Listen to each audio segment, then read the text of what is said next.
बहुत सी चीज़ें नज़र आ रही है। एक,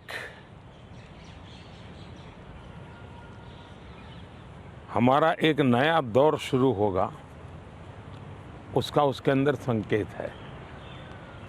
दूसरा, जो लोग बड़े सपने देख करके बड़े वादे कर रहे थे, उनके लिए भी आखिरी दौर है। तो चुनाव का आखिरी दौर ऐसा इतना नहीं, उनकी स्थितियों का भी आखिरी दौर है।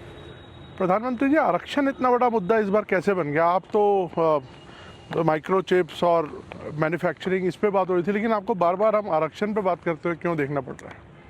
मुझे नहीं करना पड़ रहा है, मुझे सचेत करना है मेरे SC, ST, OBC और अति पिछड़े भाई बहनों को, क्योंकि इनको अंधेरे में रख करके ये लोग लूट चला रहे हैं।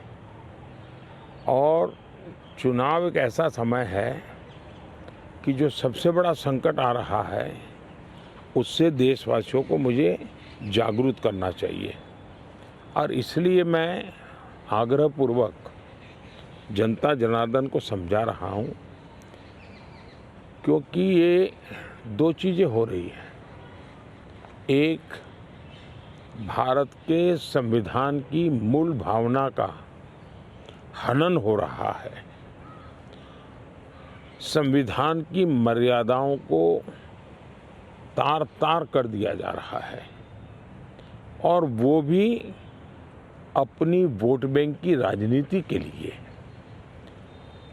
अब मुझे याद है, मैंने हाउस में कभी कांग्रेस के नेताओं को सुना तो वो ये कहते थे कि PSU का प्राइवेटाइजेशन कर रहे हैं आप, तो आप आरक्षण मिटा देना चाहते हैं। अब रियलिटी तो है नहीं, गप्पाजी कर रहे थे। लेकिन मेरे सामने आया कि जो लोग इतने बड़े दलितों के हितैषी अपने आप को कहते हैं, आदिवासियों के हितैषी कहते हैं, वे हकीकत में उनके घोर दुश्मन हैं। इन्होंने रातों रात एजुकेशनल इंस्टीट्यूशंस को माइनॉरिटी इंस्टीट्यूशंस बना दिया। माइनॉरिटी इंस्टीट्यूशन बना दिया तो उन्होंने आरक्षण उसमें खत्म कर दिया। अब उनके अधिकार क्षेत्र में नहीं था, वैसा एक नियम बदल दिया उन्होंने, और यूनिवर्सिटी तक को माइनॉरिटी स्टेटस दे दिया।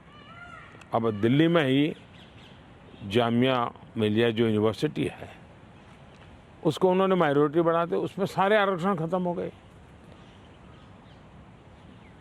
एडमिशन में भी नहीं, नौकरी में भी नहीं। और बाद में तो चीज़ें उभर करके आई कि करीब करीब 10,000 ऐसे इंस्टीट्यूशंस हैं जिसको इस प्रकार से आरक्षण के जो SC, ST, OBC का अधिकार था, वो पिछले दरवाजे से उसको छीन लिया गया है, संविधान की पीठ में छौरा भोंका दिया है। बाबा साहब आम्बेडकर ने जिस सपने से ये व्यवस्था खड़ी की थी, उसको इन्होंने वोट बैंक के लिए गिरवी रख दिया है। तो ये एक चिंताजनक बातें मेरे सामने जब आई, तब मुझे लगा कि मेरा दायित्व बनता है कि मैं देश को अवगत। इतने में इनका मैनिफेस्टो आया।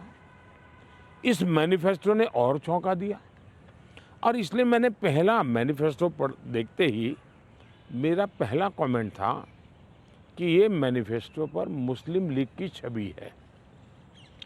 तो 2-3 दिन तो उनको लगा कि इसका जवाब देने की ज़रूरत नहीं है, ये अपने आप ही बात खत्म हो जाएगी। जब उन्होंने कोई जवाब नहीं दिया तो फिर मैं एक एक चीज़ खोलने लगा। जैसे इस देश में वो ये कहें कि हम खेलकूद में भी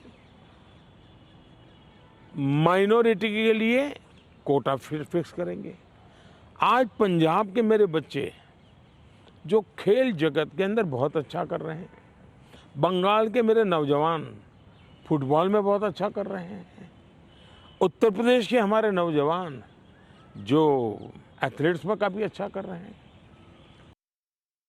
तो अपनी जवानी उसमें खपा देते हैं। 10-12 साल की उम्र से लेकर के 25 सोचने तक ये लोग इतना तप करते हैं जी, तपते हैं, शरीर को तपाते हैं। खिलाड़ी ऐसा नहीं बनता है जी। और सुबह रात को नींद नहीं आती, सुबह 4 बजे उठ करके चले जाते हैं। अब कहते हैं नहीं, ये माइनॉरिटी के लिए कोटा होगा, तो मेहनत करने वाला मेरा नौजवान जाएगा कहाँ जी? उनका क्या होगा? दूसरा उन्होंने कहा कि देश में अब जो टेंडर होंगे उस टेंडर में भी वे माइनॉरिटी के लिए आरक्षण करेंगे। मतलब ये हुआ कि आज मान लीजिए कोई कहीं पर बहुत बड़ा महत्वपूर्ण ब्रिज बन रहा है, उस ब्रिज में कौन ब्रिज बनाएगा? तो जिसके पास ट्रैक रिकॉर्ड है, जिसके पास संसाधन है, जिसके पास कैपेबिलिटी है, जो परफॉर्म कर सकता है, सारे उसकी जो रिक्वायरमेंट उसकी पूरी करता है, उसमें कंपटीशन होती है और कंपटीशन में जो निकलता है उसको टेंडर मिलता है। ये कहते नहीं, ये सब बाद में। अब मुझे बताइए, अगर इसी प्रकार से सिर्फ धर्म के आधार पर कोटा दे देंगे, वो ब्रिज बनेगा, लोग मारे जाएंगे, तो कौन जिम्मेवार होगा? क्या आप वोट बैंक के लिए आप आने वाली पीढ़ियों को भी तबाह करना चाहते हैं? तो ये ऐसे विषय थे जो कांग्रेस ने अपनी वोट बैंक की खातिर मैदान में उतारे। तब मेरा कर्तव्य बनता है कि मैं मेरे दलित भाइयों के अधिकार के लिए लड़ूं, मेरे आदिवासी भाई बहनों के अधिकार के लिए लड़ूं, मेरे ओबीसी पिछड़े भाई बहनों के अधिकार के लिए लड़ूं, और इसलिए मैं लड़ाई लड़ रहा हूं। तो ये जो परसेप्शन बनाया जा रहा है कि आप आए तो बिल्कुल आरक्षण ही खत्म कर देंगे, ये क्या, इस पर क्या बोलेंगे आप? इन्होंने ये पाप कर दिया है, उसके खिलाफ मैं बोल रहा हूँ, इसलिए उनको झूठ बोलने के लिए ऐसी चीज़ें का उपयोग करना पड़ रहा है। अभी कोलकाता हाई कोर्ट का सर एक ऑर्डर आया है जिसमें 2010 के बाद जितने ओबीसी सर्टिफिकेट्स बन रहे हैं उसको खारिज कर दिया है। दीदी इनकी मोडस ऑपरेंडी है कि पहले इन्होंने कानून बना करके माइनॉरिटी को देने का पाप शुरू किया, पहले आंध्र में शुरू किया। सुप्रीम कोर्ट ने तक में वो हार गए, हाई कोर्ट ने उसको रिजेक्ट कर दिया क्योंकि संविधान अलाउ करता नहीं है। तो इन्होंने चालाकी करके पिछले दरवाजे से खेल शुरू किया, और पिछले दरवाजे से खेल शुरू करने के लिए इन लोगों ने रातों रात मुसलमान की सभी जातियों को ओबीसी बना दिया। सभी जातियों को ओबीसी बना करके जो ओबीसी का हक था वो रातों रात डाका डाल दिया, लूट लिया। और इसके खिलाफ चुनाव की सरगर्मी चल रही है। तब हम तो बोल ही रहे थे कि भाई ये हो रहा है, कर्नाटक में हुआ है, मैंने बताया था, हम बंगाल के लिए भी बोल चुके थे। लेकिन जब हाई कोर्ट का जजमेंट आ गया तब ये साफ हो गया कि इतना बड़ा धोखा हो रहा है। लेकिन इससे भी दुर्भाग्य की बात है कि इतना बड़ा वोट बैंक की राजनीति करने के लिए वे अब इनको भी गाली दे रहे हैं, जुडिशरी को गाली दे रहे हैं, न्यायपालिका को गाली दे रहे हैं, और वो यहाँ तक कह रहे हैं कि कुछ भी हो जाए हम कोर्ट की बात मानने वाले नहीं हैं। ये जो स्थिति है वो किसी भी हालत में स्वीकार्य नहीं हो सकती है। सर केजरीवाल जी अभी जब जेल से बाहर आए तो उन्होंने कहा कि प्रधानमंत्री जी ही तय करते हैं कि कौन जेल जाएगा। वो कहते हैं सोरेन को और मुझे उनके इशारे पे जेल में डाला गया।